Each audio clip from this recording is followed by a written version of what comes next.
Hello everyone, in this video I will show you how to allow or deny body sensors permission in Samsung Galaxy S24 Ultra.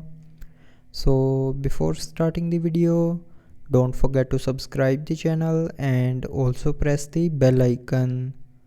So first of all, open settings. Now in settings, scroll down and here click on apps.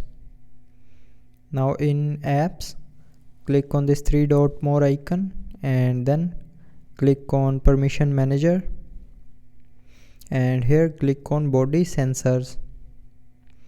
Now in body sensors, here it will show you the list of apps that can use the body sensor permission.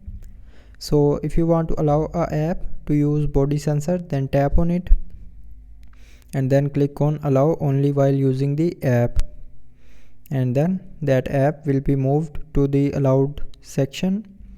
And if you want to deny permission to a app to use body sensors, then tap on this app and then click on don't allow, and then that app will be moved to the not allowed section.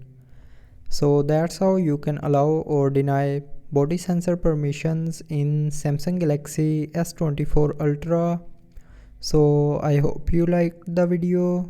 Thanks for watching.